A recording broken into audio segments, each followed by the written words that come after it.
You're throwing your life away. Get out. My mother didn't ask, she declared, her eyes fixed on two pink lines. My father held the door, checking his watch as I hauled my life, 11 weeks pregnant, to the curb.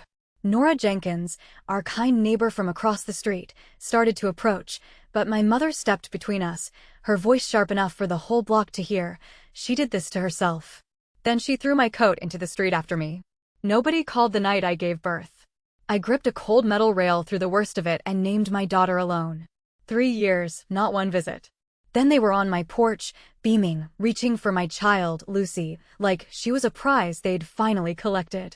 But the moment Lucy stepped into the light, my mother's face went white, her hand clamping onto my father's arm. Why did my own mother look at my child like she was a ghost? My name is Cora, I'm 34, and that woman on my porch was my mother, Brenda Sterling. The last time she looked at me like that, she was telling me to get out. Let me back up to the morning, because everything I'd buried came knocking, all at once. It was a Tuesday in June. Lucy had woken up early, the way she does, full of sunshine and chatter, and we were eating toast at the little table by the window. She was telling me a long, incredibly serious story about a squirrel who'd lost his favorite acorn. I was pretending the story made perfect sense, which, if I'm honest, is most of motherhood. Pretending the story makes sense while you butter the toast. Then a car I didn't recognize slowed in front of the house. A silver sedan, clean, careful. It parked the way people park when they've rehearsed the visit. I knew before the doors even opened. You always know. Your body remembers the thing your mind is still arguing about. My mother got out first. My father, Edward Sterling, came around the front of the car, one hand smoothing his shirt. They stood at the bottom of my steps in their church clothes, looking entirely too formal for a Tuesday morning. And my mother, Brenda, she lifted her arms like she was about to be handed a gift she'd already decided she deserved. Cora, she said, her voice warm as a commercial jingle. Look at you. 3 years of absolute silence. And the very first thing out of her mouth was a compliment. That's how I knew instantly that this wasn't an apology. I put Lucy behind me without thinking, my hand finding her small shoulder. She had her wooden bird clutched in her fist, a little carved sparrow, worn smooth, one wing chipped. She takes it everywhere. I didn't know yet where it came from. I thought I'd bought it at some craft fair. I was wrong about that, too. We heard the news, my mother went on, climbing the first step, her eyes doing a quick scan of my small house. About your grandfather, Walter Reed. We think it's time this family healed. My grandfather, Walter Reed, her father. He died that spring, and I'd found out from a stranger's social media post 3 days after the funeral. A funeral I wasn't invited to. You didn't come when I had her, I said. It was the first full sentence I'd spoken to my mother in 3 years. I kept it short because short was all I could carry without dropping it, without crumbling. Her smile flickered just once, like a bulb about to go. Then it steadied. We were hurt, she said. You hurt us, Cora, but we're past that now. Behind her, my father nodded along, saying nothing, the way he'd said nothing my whole life. He'd held the car door open once so I could carry my life out of it. Now he stood on my walk with his hands folded, patiently waiting for the reunion to start. We'd love to meet her, my mother said, and her eyes went past me, hunting. Our granddaughter. Where is she? And there it was. Not, how are you? Not, I'm so sorry, just, where is she? Like Lucy was the point, and I was just the doorman. That's when Lucy stepped out from behind my leg. My mother's arms were still half raised, her face still doing that warm, practice thing. And then she looked down at my daughter, and everything on her stopped at once. The smile, the arms, the breath. The color left her cheeks in a single, sweeping motion. She grabbed my father's sleeve hard, her knuckles going pale on his cuff. That? She started. That's? She couldn't finish it. She was staring at Lucy's face like it had spoken to her. I closed the door. Not a slam, just a click. Quiet and complete. The way you close a door on a room you've decided not to enter. Through the glass, I watched my mother stand frozen on my steps, one hand still clutching my father's sleeve, both of them looking at my closed door like it had utterly betrayed them. Lucy tugged my sleeve. Who is that? I crouched down to her level. Her bird was warm from her small hand. Her hair caught the sunlight, a deep, unusual copper, the kind that skips generations and then arrives all at once in a face that belongs to someone you've never met. Nobody, baby, I said. Just people who got the wrong house. It was the first lie I told her. And I'd tell a few more before I was done. Every single one of them was to keep her from learning too young what I'd learned too late, that some people only remember you exist when they need something you have. Outside, the car didn't leave. It sat at the curb for 20 minutes. I watched my mother make 3 phone calls, gesturing wildly, her mouth moving fast. I couldn't hear her, not really. But I didn't need to. I know her face when she's doing math. What an incredible opening scene, right? I want to know what you would have done in Cora's shoes. Would you have opened the door for them? Let me know your thoughts in the comments below, and please hit that like button and subscribe to hear how this story unfolds. Let me tell you who they are, so the rest of this makes sense. Brenda and Edward Sterling. My parents. The house I grew up in was tidy and cold and always, in my mother's mind, for sale. She wanted a better one, in a better part of town, with better neighbors to impress. My father sold insurance, and he agreed with her. I was the daughter who was supposed to marry up. I was supposed to fix the family standing. Instead, I got a degree in accounting and a job keeping the books for a grocery store. And worst of all, at 31, I got pregnant by a man who left the same week I told him. His name was Liam. He said the word complicated 4 times in one conversation, and then he was just gone. I've made my peace with that. He was a coward, but at least he was an honest one. He left the day he decided, not 3 years later with his arms open, acting like he cared. The morning my mother found the test, she didn't ask a single question. Not the father's name, not whether I was okay. She looked at those 2 pink lines, and she pointed at the door. "You're throwing your life away," she said. "Get out." My father held the door open. He checked his watch, like I was making him late. I packed what I could in 11 weeks of shame and 2 garbage bags. When I dragged them down the driveway, my mother followed me out onto the lawn. Old Nora Jenkins from across the street started toward me to help. My mother stepped in front of her. "She did this to herself," my mother announced, loud enough for the whole block to hear, so no one would offer me a hand. Then she threw my coat into the street after me and went inside. Nobody called when I went into labor. I drove myself. I gripped a cold metal rail through the worst of it and named my daughter Lucy because it was the softest name I knew. And softness was the thing I most wanted to give her, since the world had already shown me what hard looked like. For 3 years, I built a life so small it couldn't be taken. A rented half of a duplex 2 towns over. A job I was good at. A neighbor named Nora Jenkins. The same Nora Jenkins who'd moved out this way to be near her sister and turned up beside me like a piece of the past that had decided to stay kind. She babysits Lucy when I do people's taxes on the side. She calls Lucy Little Bird. That was my whole world. It fit in the palm of my hand, and I kept my fingers closed around it. I thought that was the end of the story. Woman thrown out. Woman builds new life. Credits roll. Quiet. Earned. I was wrong. It was the middle. Because that night, after they left, my phone rang from a number I'd blocked years ago and forgotten to keep blocking. I let it go. Then the voicemail chimed, and against every instinct I'd trained into myself, I played it. My mother's voice, but tighter now. The commercial warmth was gone. "Cora, we need to talk. This isn't about the past. Your grandfather's estate is being settled, and Lucy is a Reed, whether you like it or not. There are documents. There are decisions that involve her. You can be part of this the easy way, or you can be difficult, like always. Then, softer and worse. That child needs her family. All of it. Don't make us prove that in front of a judge."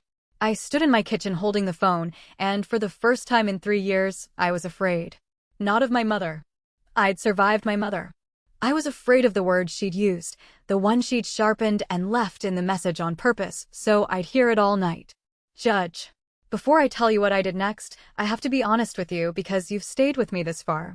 If you know what it's like to have people who threw you away come back the second you have something they want, hit that like button and subscribe so this story finds the others who need it tonight.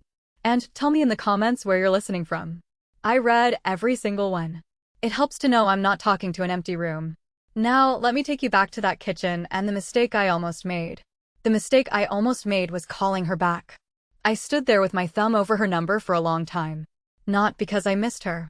Because that's the training, isn't it?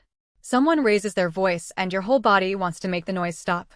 I'd spent 31 years learning to soothe my mother and 3 years unlearning it.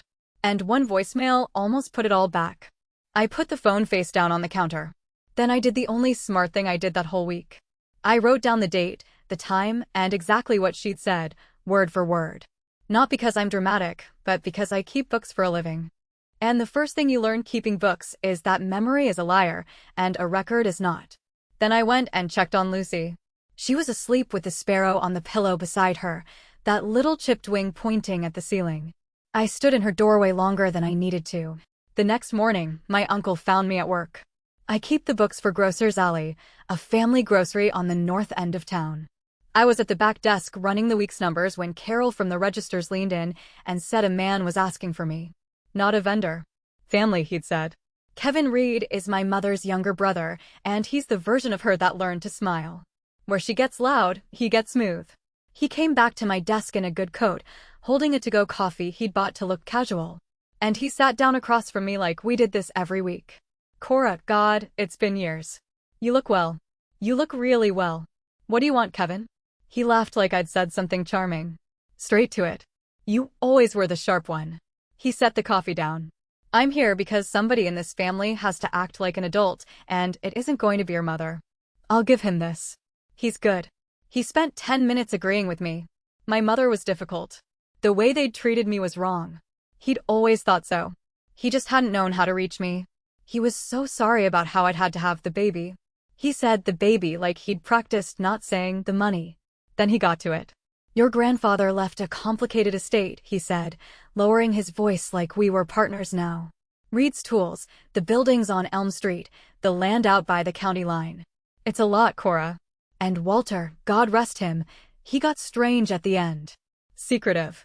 There are questions about what he was thinking, who he was talking to. He watched my face. The family just wants to make sure everything's handled right for everyone. Especially for the little one. She's a Reed. She should be taken care of. She is taken care of, I said. By me. Of course. He smiled. Of course she is. But you're one person, one income. He glanced around at the grocery, at my desk, at the fluorescent light over my head, and he let the glance do the insult so his mouth wouldn't have to. A child like that deserves options. The family can give her options. All we'd need is for you to be reasonable. To let us be part of her life. To let us help with the paperwork on her behalf. Her behalf. There it was. The paperwork on her behalf. They didn't want Lucy. They wanted to stand next to Lucy holding a pen. You can go now, I said. His smile stayed on his face, but something moved behind it, cold and quick, like a fish under ice. Brenda's going to do this the hard way, he said, standing, buttoning his coat. I came to offer you the soft one. Remember that I came. He dropped a business card on my desk, his own. A real estate firm, of course. The estate gets read in a few weeks. You'll want a friend in that room. I can be that friend or not. He left. I sat at my desk with the numbers I'd been running still open in front of me. And for the first time, they didn't calm me down. That evening, Nora Jenkins gave me the piece that changed everything. She was on my step with Lucy when I got home, the two of them shelling peas into a colander. And when Lucy ran inside to wash up, Nora patted the stair beside her for me to sit. That car came back today, she said. Sat out front an hour while you were at work. I didn't let them near her. She said it plainly, like a woman reporting weather, but her jaw was set. Cora, honey, can I ask you something and you won't think I'm losing my marbles? Always. Back when you were still working at that bakery on Highway 17, before you moved over to Grocer's Alley. She looked at me. Did you know your grandfather was coming around? The street went very quiet. What? Older gentleman, tall once, stooped now, real gentle voice. He came to the bakery counter when you were on shift, back before you moved to Grocer's Alley. Bought a loaf every time and never ate it, I'd bet money. Mostly he came to watch that baby. Nora's eyes went soft and wet. He sat in the corner and watched Lucy play on the rug behind the register, like she was the only television he'd ever wanted. One time he gave her something. A little wooden bird. Whittle let it himself, he said. I thought he was somebody's lonely grandpa. I didn't know he was yours until I saw his picture in the paper when he passed. Then I about fell over. I couldn't speak. I was seeing it now the way you see a room when the light finally comes on. The old man in the corner of the bakery, flannel shirt, quiet, always there on Thursdays. I'd brought him coffee once. He'd asked Lucy's name, and I'd told him, and he'd repeated it back so carefully, like he was setting it somewhere safe. He never said who he was, I whispered. No, Nora said. I don't expect he could. Not with what was between you and that family. But he came, Cora, month after month. That's not nothing. That's a man saying sorry the only way he had left. I went inside and found the sparrow on Lucy's pillow, and I held it in my two hands like it might still be warm from his. My grandfather had found me. He'd sat in a corner and watched my daughter grow. And he never once made me carry the weight of forgiving him out loud. He'd just come. And then he'd died. And 3 weeks later, my mother had shown up on my porch with her arms open, reaching for the child, which meant she knew. She knew he'd found me. And it terrified her. The certified letter came on Friday. I signed for it on my own step, and I opened it standing up, and I had to read it twice, because the first time the words wouldn't hold still. It was a petition. My parents, Brenda and Edward Sterling, were formally requesting court-ordered grandparent visitation with a minor child, Lucy, citing the sudden loss of a great-grandparent, the child's heritage, and the mother's documented estrangement from her support system. Documented estrangement. They'd turned the thing they did to me into a weakness of mine. They threw me out, and now my being thrown out was evidence that I was unstable. Stapled behind the petition was a second page. A notice from a law office about the estate of Walter J. Reed, and a date, and a time, and an address. I knew. My grandfather's house on Pine Ridge, where the whole family would gather in 3 weeks to hear the will read aloud. At the bottom, someone had written one line by hand in my mother's small, careful script, *, bring the child. She should be there for her inheritance. *, I sat down on my step. Lucy was inside singing to her bird. And I understood, finally and completely, what my family had come back for. Not me. Never me. They'd come for whatever my grandfather had left, and they'd decided my daughter was the key that turned the lock. And they were going to walk into that room holding her hand, whether I let them or not.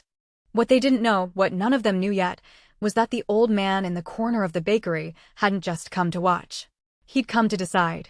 I spent that weekend doing the thing I do when I'm scared, which is finding out exactly how bad it is. I sat at my kitchen table after Lucy went down, and I read everything I could about grandparent visitation in this state. What I learned did not help me sleep. Grandparents don't have automatic rights to a child. That part was good. A fit parent gets to decide who sees her kid. But there were cracks. If a grandparent could show they'd had a substantial relationship with the child or that the child would be harmed without them, a judge could order visits over a mother's objection. It didn't happen often. It happened enough. And my parents had a lawyer and a dead patriarch and a story ready to tell about a fragile, isolated single mother who'd cut her whole family off. They'd throw me out of my own life and then point at how alone I was. Monday, I took my lunch break at a legal aid office across from the courthouse. The woman who saw me was kind and overworked and honest, which is the worst combination when you want to be lied to. Visitation? They probably lose, she said, flipping through my papers. You're a fit parent. There's no prior relationship. The estrangement was their choice. We can show that. Then she reached the estate notice, and her face changed. This, though. If your daughter's named in a wealthy man's estate, and there's a fight over it, things get loud. People file things. Anyone claiming to act on the child's behalf can try to get a say in her affairs. Do you know what your grandfather left her? No, I said. You should find out before that room, she said, because everyone else in it already has. That was the small defeat. Walking back to my car, I felt the ground I'd built tilt under me. For 3 years, I'd kept my life small so no one could reach it. And now the smallness itself, the one job, the one income, the one parent, was the thing they'd used to say I wasn't enough. Tuesday night, my phone buzzed with a text from a number I didn't know. Just one line. *, a real mother wouldn't keep a child from her family for money. Everyone can see what you are, *, no name. It didn't need one. I'd have known the voice anywhere, even typed through somebody else's phone. I didn't answer it. I did what I do. I screenshotted it, noted the date and time, and put it in the folder with the voicemail transcript and the certified letter. Then I sat with Lucy's monitor glowing on the counter, and I made myself breathe until the shaking stopped. Whisper by whisper, they were building a case out of nothing. So I built a record out of everything. It's the only fight I know how to win. Quietly, on paper, one dated line at a time. Then Wednesday the phone rang, and it wasn't my mother. Miss Sterling, my name is George Albright. I was your grandfather's attorney for 30 years. A dry, careful voice, older, the kind that chooses every word like it costs something. I'd like to meet with you before the reading. Alone, if that's all right.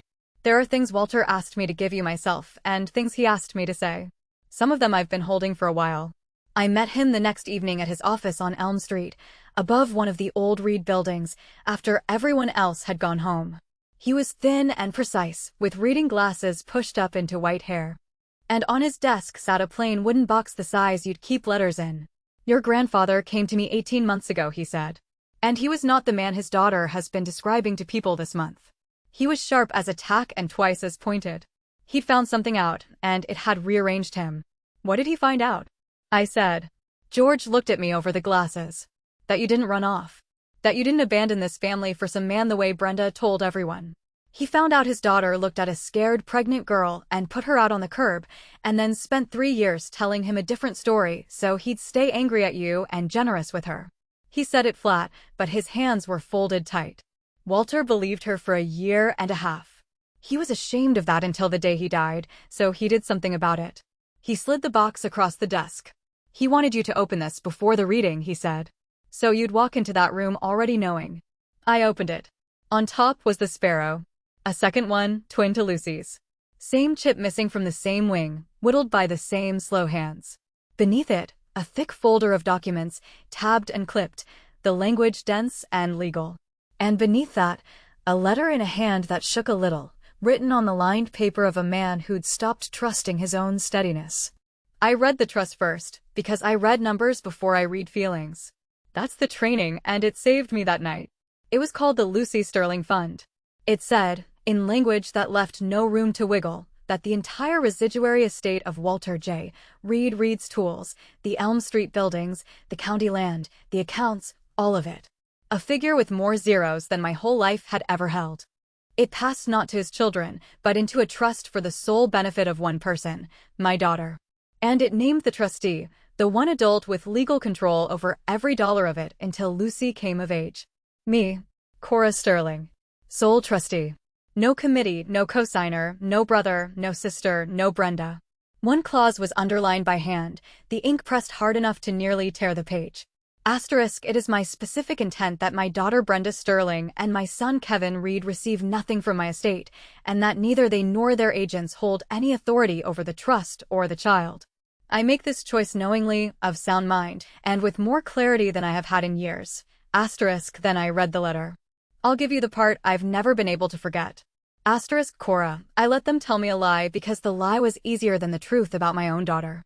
That is the great cowardice of my life, and I ran out of time to fix it in person, so I'm fixing it on paper where Brenda can't talk over it. I watched your girl for a year from the corner of a bakery. She tilts her head the way my mother did. She named a wooden bird after the sky. She is the best thing this family ever made. And this family threw her mother in the street for making her. So here is what I know is coming and what I need you to hear. The ones who threw her out will come back smiling. The minute they smell the money, they'll be on your porch with their arms open, and they'll reach for that child like she's a key. Don't open the door for them. You don't owe them the child, and you don't owe them the truth gently. Let them walk into that room certain they've won. Then let the paper speak. I built it so it would. Asterisk, I sat in George Albright's dim office, and I cried the way you cry when someone forgives you for a thing that was never your fault, which is harder somehow than being blamed. Then George said the thing that turned the light back off. You need to understand what you're walking into, he said quietly. Your mother knows that we'll cut her out. She hasn't seen the terms, but she's not a fool. She can read the shape of it, so she's already moving. He paused. 2 days ago, her attorney filed notice that they intend to contest the trust. Their claim is that Walter was not of sound mind in his final year. Confused, isolated, and unduly influenced. He paused. Influenced by you. My heart hammered against my ribs. They're going to stand up in that room and tell everyone that you manipulated a dying old man into disinheriting his own children and handing everything to your daughter. That's the opposite of what happened, I said. I know, George said. But he's dead, and you're the one holding the papers. And to a room full of relatives who only ever heard Brenda's version, the opposite of what happened is going to sound exactly like what happened. He took off his glasses. A contest like this can freeze the whole estate for years. And if they can make you look unstable while they do it, a grandparent petition, a custody question, a single mother who cut off her family, they don't have to win the trust. They just have to make you spend everything you have fighting for it until you're desperate enough to deal. There it was. The bigger defeat, still out ahead of me like a wall in fog. Walter had left me the money. He hadn't been able to leave me the fight. That part I'd have to do myself, in a room full of people who'd been handed my mother's story for 3 years and had no reason to doubt it. Let me stop here for 1 second, because I've been where you are, listening, guessing. So tell me now, before I show you. When I walked into my grandfather's house on the day of that reading, with the papers in my bag and my mother already telling everyone I was a liar, what do you think she tried first? Type your guess in the comments before you hear it. Most people guess wrong, because most people assume the cruelty comes at you loud. Sometimes it comes at you smiling, holding a plate of food. I drove home with the box on the passenger seat and the 2 sparrows inside it, and I made myself a promise at a red light on Highway 17. I would not open the door for them. Not the way he meant it, and not any other way. But I also wasn't going to sit quietly and let them turn my grandfather's last act of love into evidence that I was a thief. He'd built the paper to speak. Fine. In that room, I'd be the one who led it. In the days that followed, my mother did what she does best. She worked the room I wasn't in. I didn't see most of it, that's how it's designed. You only find the footprints. A cousin I hadn't spoken to in years sent me a message that just said, "I hope you know what you're doing to that old man's memory." A woman from my mother's church left a voicemail about praying for the confusion in your family. My mother wasn't shouting at me. She was narrating me to everyone else as a sad and grasping woman who'd isolated a dying man and emptied his pockets. She'd throw a stone into a pond 3 towns over, and I'd feel the ripple hit my step. Then it got closer. Kevin caught me in the grocer's alley parking lot, which meant he'd learned my schedule, which meant someone had told him. He didn't sit down this time. He leaned on my car like he owned the paint. "I'm going to be straight with you because I like you," he said, "and because Brenda's about to do something I can't stop." He folded his arms. "Sign away the trusteeship. Let the estate go to a neutral party, a bank, a professional, doesn't matter. Lucy still gets a piece. You get a settlement, a real one, enough to buy a house. And all of this," he waved a hand at my life, "goes away. The petition, the talk, the lawyers. You walk into that reading, you resign, everybody smiles for the relatives, and you drive home free. And if I don't?" His face did the fish under ice thing again. "Then Brenda spends your grandfather's money proving you're unfit to hold a checkbook, let alone a child. And even if she loses, Cora, even if she loses, how many years do you have to lose it with her?" It was a good threat. It was a good threat because it was mostly true. I said no. He shook his head like I was a girl who'd chosen the hard chair on purpose, got in his car, and left me standing there with my keys biting into my palm. 3 days later, the cruelty stopped being about me. Nora called me at work, and her voice was wrong. "Cora, a woman came to the park today. Older, done up, silver car. She walked right up to the bench and asked Lucy if she wanted to see Grandma's big house with the pond." Nora was breathing hard. I got between them. I told her to leave. She smiled at me and said, "Asterisk, you're not family. You don't decide, asterisk." Then she took a picture of Lucy on her phone and walked off. I left work in the middle of my shift. I didn't ask. I just went. That night, I couldn't stop shaking. And it wasn't fear anymore. It was the other thing, the thing underneath, the thing my mother had planted in me at 31 and watered for 3 years. The certainty that I was one bad day away from being told again that I didn't get to keep what was mine. That a woman like me doesn't get to hold on to anything good. That she'd been right on the lawn and everyone had hurt her. She did this to herself. The next morning, the worst of it arrived, and it arrived in a manila envelope. 2 things inside. The first was a motion filed by my parents' attorney asking the court to appoint a guardian ad litem to represent Lucy's interests in the estate. A stranger, a lawyer for my daughter, who would have standing to question every decision I made as trustee, and whose recommendation a judge would lean on hard. On its face, it was reasonable. Protect the child. Underneath, it was a crowbar meant to pry my hands off the one thing my grandfather had put in them. The second thing was a letter from the county. An anonymous report had been made expressing concern for the welfare of a minor child in my care. A caseworker would be conducting a home visit this week. Anonymous. I laughed once out loud, alone in my kitchen, because there is nothing anonymous about a knife with your mother's fingerprints all over the handle. The caseworker came on Thursday. Her name was Beth, and she was tired and thorough and not unkind. And she looked in my refrigerator, and at Lucy's room, and at the little chart on the wall where Lucy earned stars for brushing her teeth. And she watched Lucy show her the wooden sparrow and explain with great authority that its name was Sky and it could not swim. At the door, Beth clicked her pen and said, "For what it's worth, this is a clean, safe home, and this is a happy kid. I see a lot of houses. I know the difference." She hesitated. "Somebody's using us to send you a message. I'm sorry. It works more than it should." She left, and I stood in my hallway and I looked at my own front door. The door I'd clicked shut on my mother. The door my father once held open so I'd leave faster. And I understood that a door is only a boundary if the people outside it agree to respect the wall. Mine didn't. They'd found 3 different ways around it in 3 weeks. The park, the county, the court. Each one worse than the last. Each one closer to the center of my life. And all of it aimed at one thing, making me too frightened and too tired to walk into that room and hold my ground. Then my mother came for the last thing I had that was only mine. My work. She walked into Grocer's Alley on a Tuesday in her good coat and asked for the manager. I was at the back desk and didn't know until Carol came to get me, white-faced, and by then my mother was already in Mr. Evans' office with the door half open, saying the words in a voice pitched to Carrie. "Only fair you know the situation, since she handles your money. There's an open investigation into her home. A custody matter. The county's involved." A pause. "Delicate. Poisonous. I'm only telling you as a courtesy. A woman under that kind of scrutiny, with access to your accounts. I'd want to know if it were my store." She wasn't trying to get me fired, exactly. She was showing me she could. She was reaching into the one room in my life she hadn't touched, and leaving her fingerprints on the glass so I'd know nothing was safe. Mr. Evans is 70, and I've kept his books clean for over a year. And he looked at my mother for a long moment and then said, "Brenda, Cora's the most honest bookkeeper I've ever had, and I've had a few. You can see yourself out." But after she left, he called me in, and he was kind and he was worried. And I watched the doubt she'd planted take root behind his eyes. Anyway, that's the thing about a whisper. You can disprove it, and it still leaves a stain. I drove home shaking. Not crying. Past crying. There's a place past crying where you just grip the wheel. The next morning, a man in a polo shirt knocked on my door and handed me an envelope and said, "You've been served," and walked back to his car. Inside was a notice, an emergency hearing scheduled on my parents' motion for temporary orders, visitation, and the appointment of that guardian ad litem. All to be decided by a judge in 9 days. 9 days. My grandfather's reading was in 10.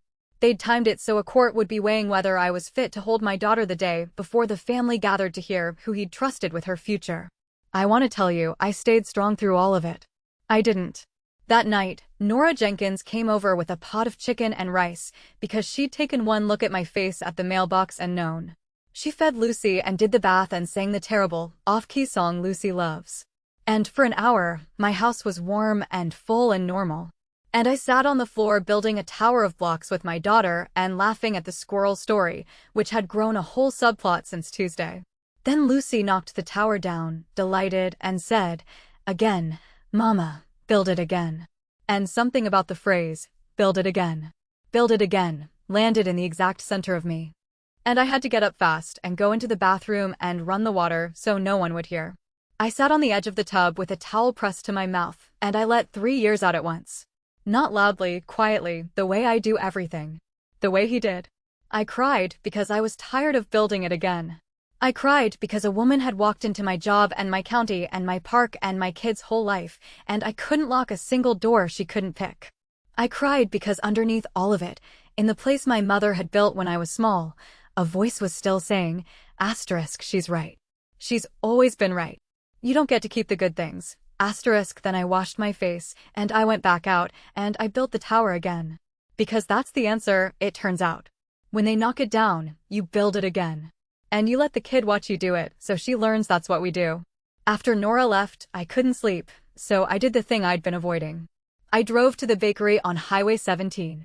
It was closed, but the owner, a wide, gentle man named Anton, was still inside doing the morning's dough. And he let me in when I knocked because he remembered me. I asked him about the old man who used to sit in the corner, flannel shirt, Thursdays. Anton's face softened like bread. "The bird man," he said. "Sure." Sat right there. Every week, a whole year. Bought a loaf he never took but 2 bites of. He wiped his hands. He tipped me $20 once to not tell you his name. Said. Anton frowned, getting it right. He said, just let me watch her. I lost the right to talk to her. I didn't lose the right to be sorry. He shrugged, a little embarrassed by the size of it. I figured it was a family thing. I'm sorry.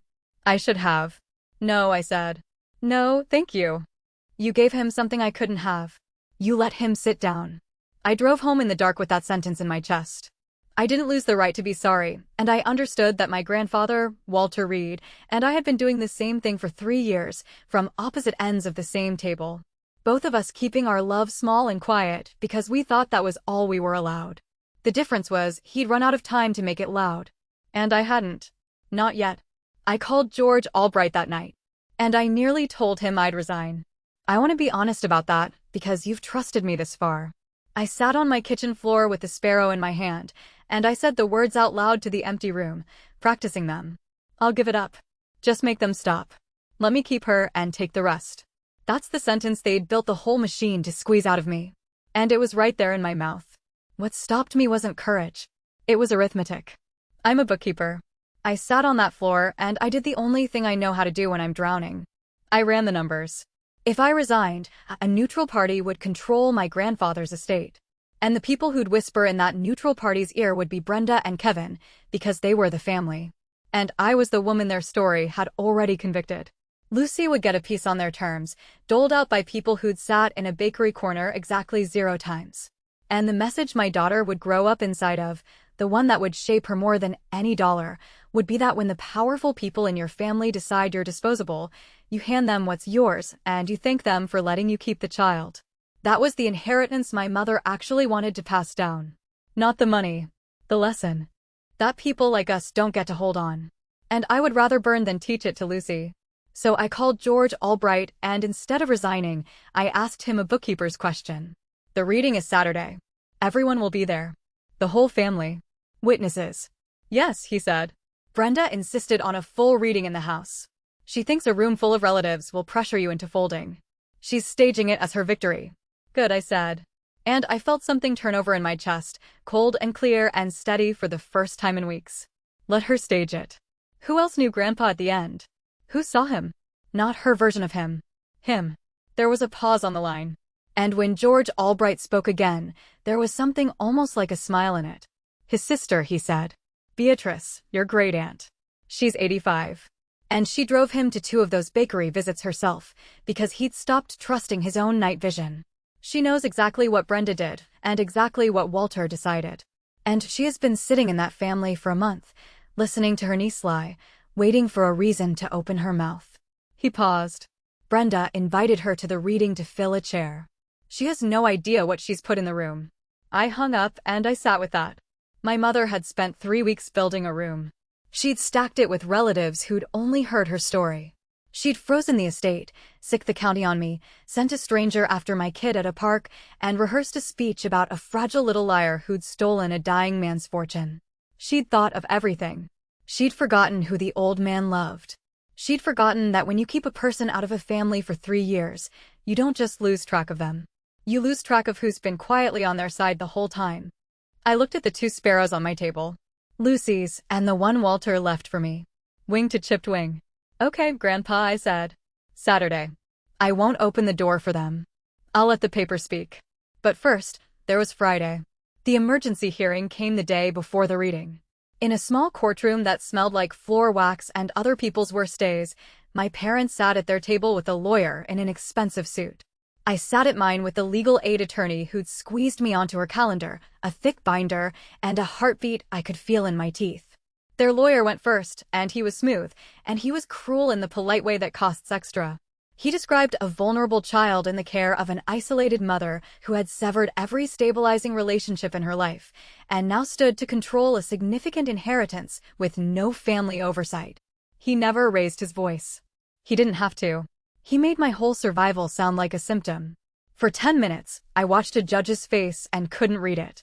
And the old certainty crawled up my throat. Asterisk, she's going to believe him. They always believe him. You don't get to keep her. Asterisk, then it was my turn. And I didn't perform, and I didn't cry. I just answered. The judge asked why I'd cut off my family. I said I hadn't. I said my mother put me out on the curb, 11 weeks pregnant, in front of the neighbors. and that I had the date, and that no one in that family had called me once in 3 years. Not when I gave birth, not on a single birthday, until my grandfather died and there was money to settle. I said the county had already come, an anonymous report, and a caseworker at my door that same week. And that she'd stood in my kitchen and called it a clean, safe, happy home, and said out loud that someone was using her office to send me a message. My legal aid attorney had the caseworker's name and the date, if the court wanted to hear it from her directly. Then the judge looked over her glasses at my parents' table and asked their lawyer one question. In these 3 years, how many times did your client see this child before the great-grandfather's estate entered probate? The lawyer conferred, cleared his throat. The relationship had been strained. That's not what I asked, the judge said. How many times? None, Your Honor. The room got very quiet. She denied the visitation motion from the bench. No prior relationship, a fit and stable parent, an estrangement the grandparents had caused. On the guardian ad litem, she reserved judgment pending the estate proceeding, a thread still hanging, one my mother could still yank on. But when I walked out of that courtroom into the gray afternoon, I understood something that steadied me for the next day, like a hand on my back. They'd spent 3 weeks and a great deal of money to prove I was unfit. And the first neutral person to actually look had seen exactly what my grandfather saw from the corner of a bakery. Not a shameful woman. Not a cautionary tale. A mother holding on. Then I put Lucy to bed and I ironed the one good dress I own. And I did not sleep. And Saturday came the way the worst and best days always do. Right on time, whether you're ready or not. My grandfather's house sits on Pine Ridge, white and wide, with a wraparound porch and a pond out back, where I learned to skip stones before I learned to be afraid of my mother's moods. I hadn't been up that drive in 3 years. The gravel sounded the same under my tires. Some sounds don't forgive you for staying away. They just pick right back up. Lucy sat in her booster seat in her yellow dress, holding Sky, narrating the cows. I told her we were going to a big house where some family lived, and that she should stay close to me, and that if anyone asked her to go somewhere without me, the answer was always no. She'd nodded like this was a normal thing to tell a child. It shouldn't be. That it was normal was the whole problem. There were 9 cars in the drive. I recognized some. My stomach recognized all of them. I carried Lucy up the porch steps. My grandfather's porch. The one he must have stood on 1,000 times, deciding to be brave and choosing tomorrow instead, until there were no tomorrows, and he had to do his bravery in ink. George Albright met me at the door in a gray suit, briefcase in hand, and gave me a small nod that said, "I'm here. Hold the line, *," and then I stepped inside, and the whole room turned to look at me, and my mother came sailing across it with a plate of food. That was her opening move. I told you to guess, and this is the answer. She came at me smiling, holding a plate, little sandwiches cut in triangles, the crusts off. She held it out like a peace offering in front of every relative in that room. And she said, warm and carrying, "Cora, sweetheart, you made it. You must be starving after that drive. Sit. Let me fix Lucy a plate." It was a performance, and I was the only one who could see the stage. To the room, my mother was a grieving, gracious woman welcoming home a daughter who'd cruelly cut her off. If I refused the plate, I'd be the cold one. If I took it, I'd be conceding the story. She'd built a trap out of triangle sandwiches. "No, thank you," I said, calm, and I stepped past her and set Lucy down beside me, keeping my hand on her back. My mother's smile held for the audience, but her eyes up close were doing the math again. Fast. The relatives watched, my Aunt Patrice on the sofa, mouth pinched, 2 cousins by the window who wouldn't meet my eye, an older man I didn't know, shaking his head slowly, already sorry for the dying man's memory. The room had been briefed. I walked into it wearing 3 weeks of my mother's whispering, and I could feel it on my skin like heat off a stove. And in the corner, in a high-back chair, sat a very old woman in navy blue with a cane across her knees, watching all of it with eyes like a hawk that has decided which field mouse. Beatrice. Walter's sister. She caught my glance and did not smile. She just held my eyes for a beat, and then looked deliberately at Lucy, and then back at me, and gave one small nod. "I'm here too," it said. "Hold the line. Kevin found me before the reading, of course." He steered me by the elbow toward the hall to say a quick hello away from all this. And I let him, because I wanted to see what he'd try. He walked me past the kitchen, and that's where I heard it. His voice was still in my ear, but through the kitchen doorway, I could hear another man on speakerphone. Someone Kevin had left a call running on the counter. And the man was saying, "So once the Elm Street parcels clear probate, you're looking at a quick close, cash. We tear down the hardware and put up the units by spring." Kevin reached over and killed the call, smooth as anything, and smiled at me like I hadn't heard. But I'd heard. Kevin wasn't fighting for the family. Kevin had a buyer. He wanted my grandfather's hardware store, the one Walter built with his hands, the one with reeds painted on the brick since before my mother was born, bulldozed for apartments. And he'd been lining it up while the man was barely cold. The neutral party he'd wanted me to hand the estate to was a door he intended to walk through with a demolition crew. "You should really take the deal," Kevin murmured close to my ear, walking me back toward the parlor. "Last chance before the grown-ups talk." "I heard your call, Kevin," I said quietly. His step hitched just half a beat, and then he laughed it off. But I saw it land. For the first time, one of them didn't know exactly how much I knew. It's a small thing, that gap. It's also everything. All those weeks, they'd been certain. Certain I was fragile. Certain I was alone. Certain I'd fold. Certainty is a blindfold. They'd been wearing it so long they'd forgotten it was on. Then my mother made her real move, and it wasn't sandwiches. She drifted over to Lucy while Kevin had me in the hall. I turned, and there she was, crouched down in front of my daughter in her good gray dress, holding out a small wrapped box, her voice syrup. "I'm your grandma, sweetheart. I've been wanting to meet you for so long. Do you want to come sit with Grandma up front where you can see?" Up front, beside her, so that when the will was read, the whole room would see my daughter tucked under my mother's arm, and the picture would tell its own lie. Asterisk, here is the child. Here is her loving family. And off to the side, alone, the difficult mother. Asterisk, Lucy looked at the box. Then she looked up at me the way she does, checking, and she said in her small, clear voice, to a room full of listening adults, "No, thank you. I stay with Mama. I have been given a great many things in my life, and taken most of them back. That sentence, in that room, I get to keep forever." My mother straightened up too fast. The syrup cracked for one unguarded second in front of her brother and her cousins and her aunt. She looked at my little girl with something that was not love. And Beatrice saw it. And I saw Beatrice see it. "Family," George Albright said from the parlor doorway, in his dry, carrying voice. "If everyone would come in and be seated, it's time."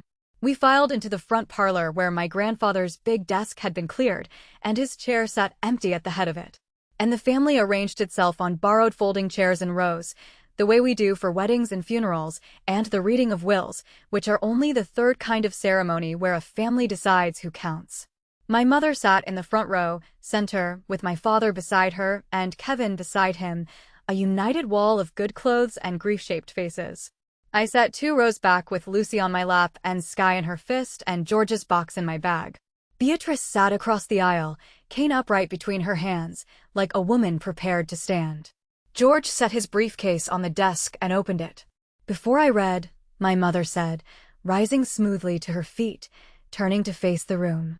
"I think the family deserves to hear some difficult truth first, about my father's final year and about who was really in his ear at the end."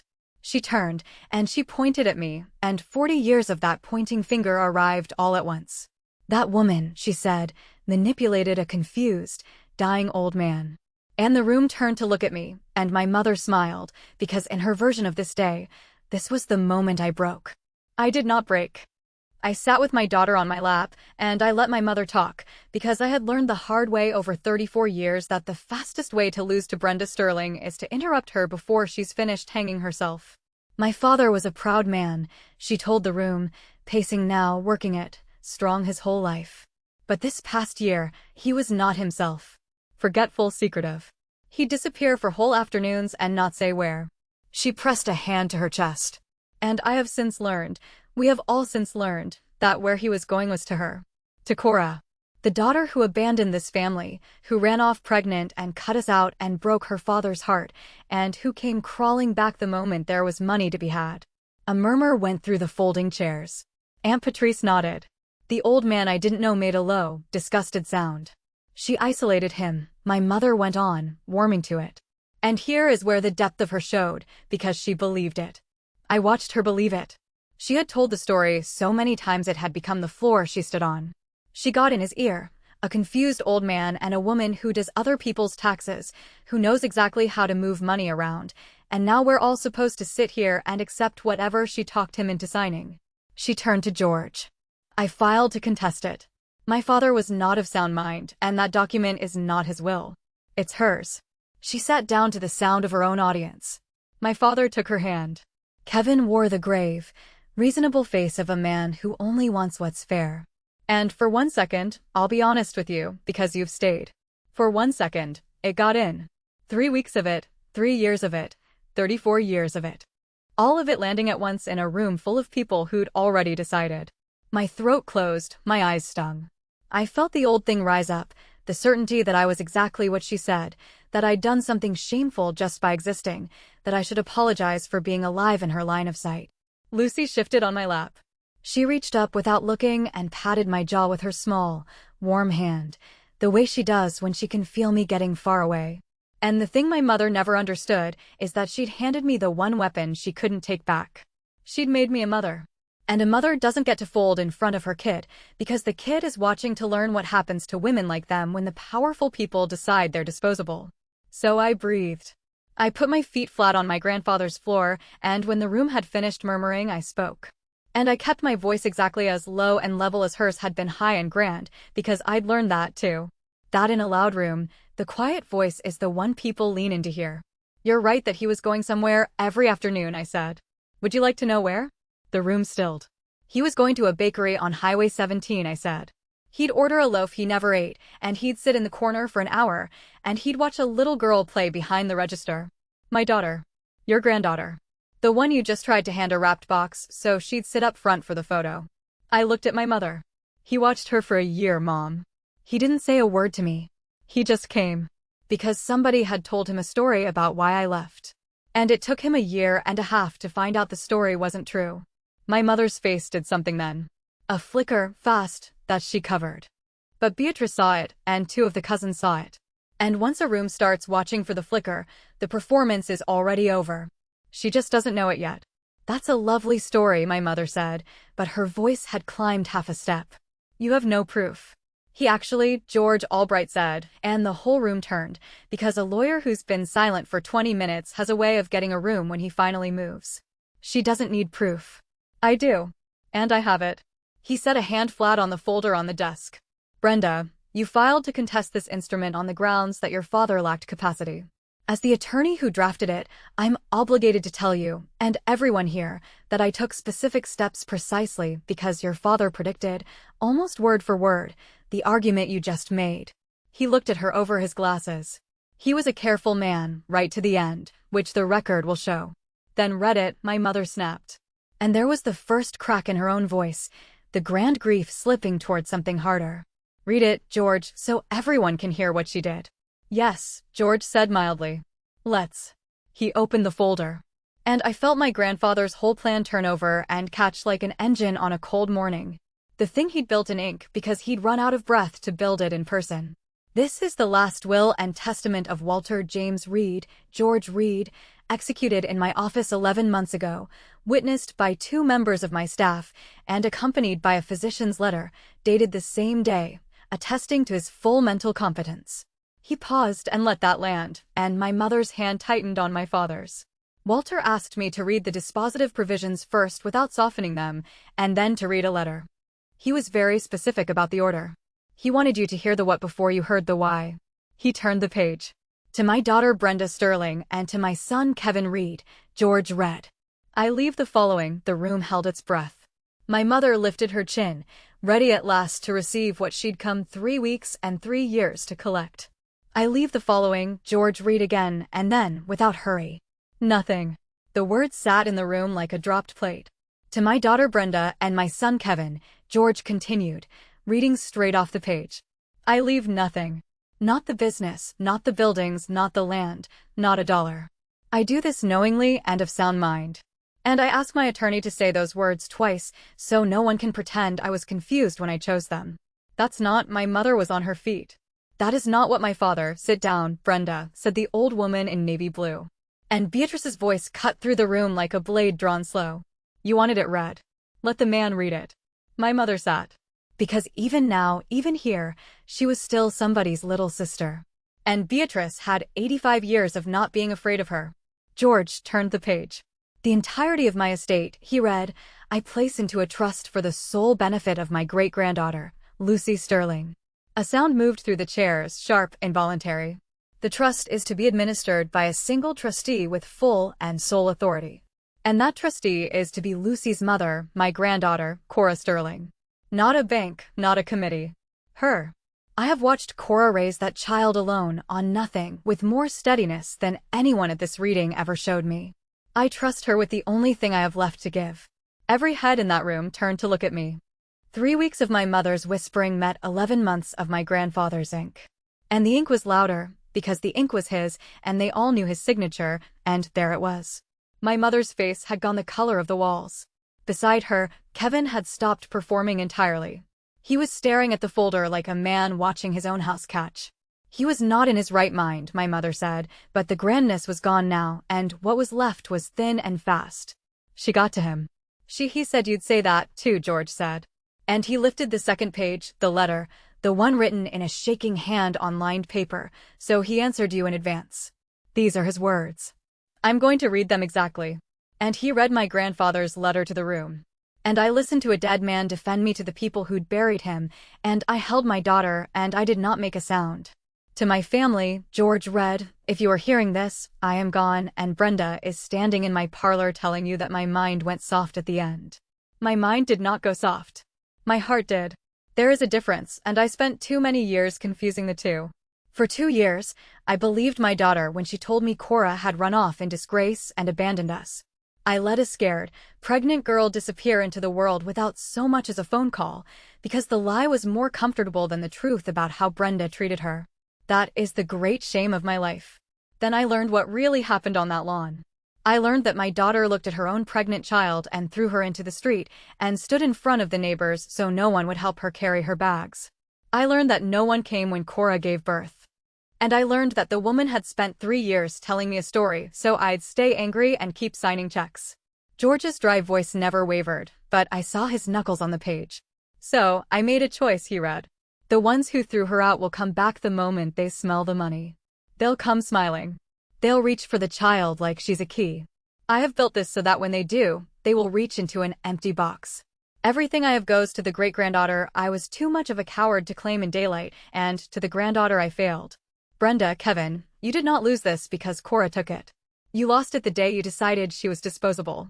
I simply believed you, finally, about the kind of people you are. The room was so quiet I could hear the pond through the open window.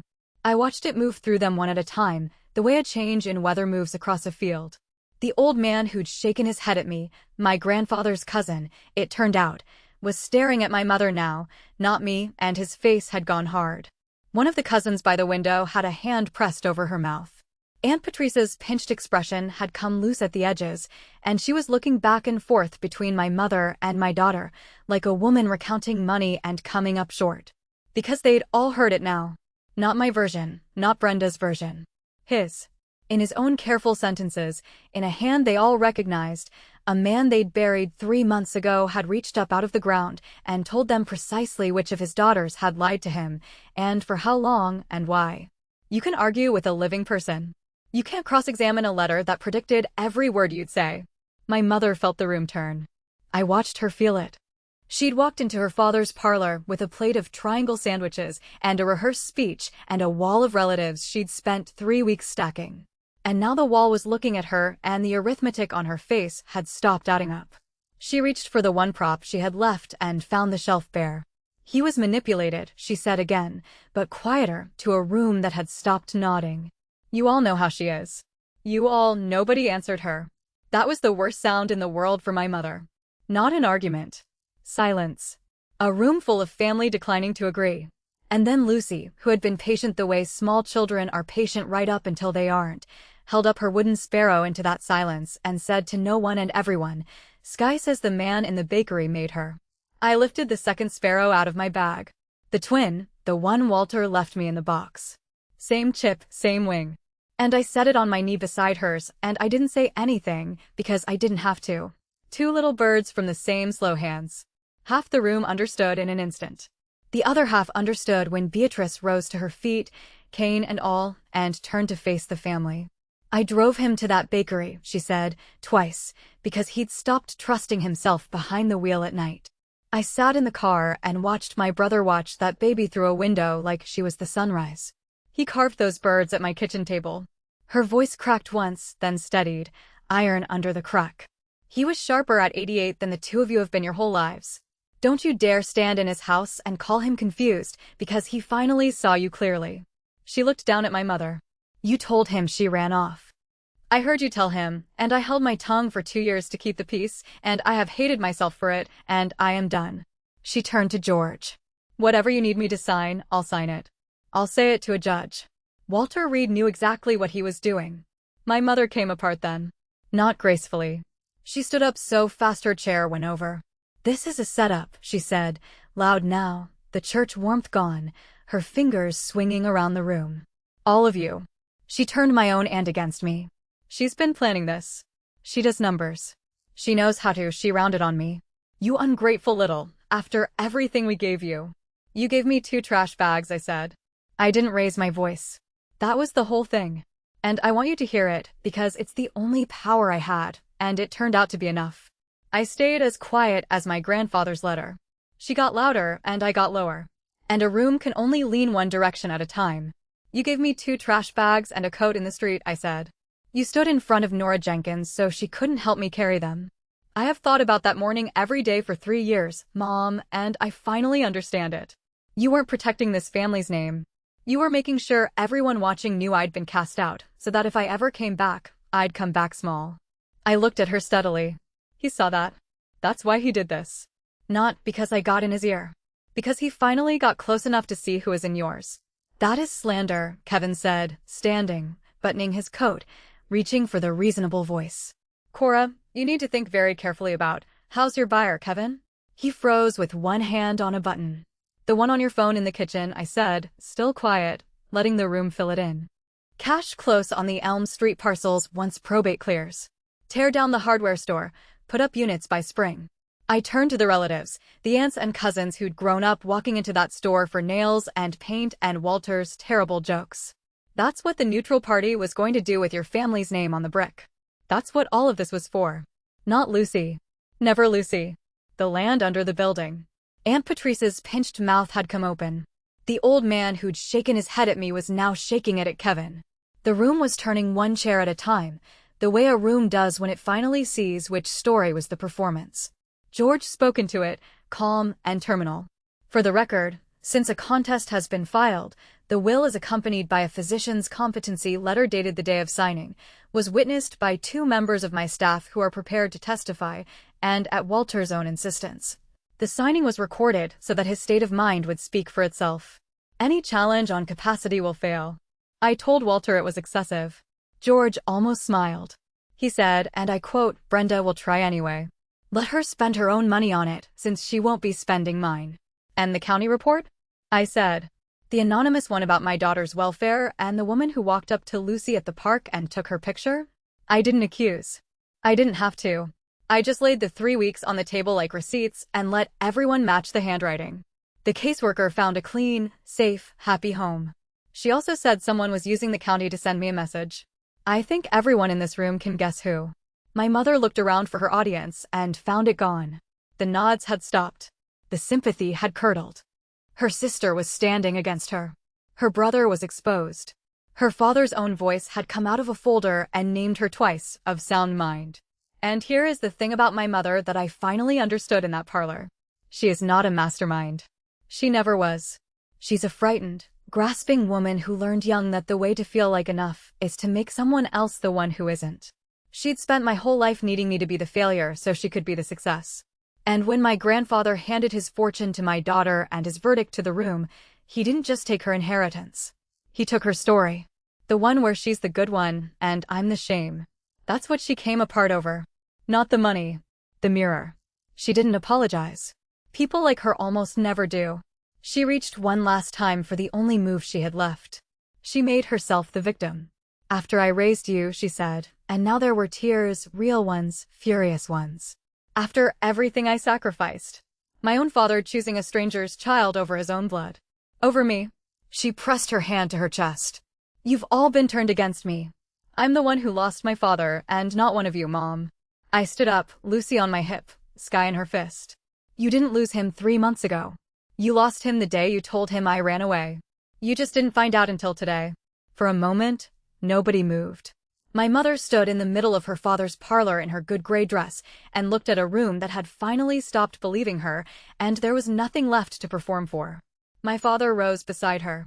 I waited for him to defend her the way he always had, the way he defended the open door with his silence while I dragged my bags down the drive.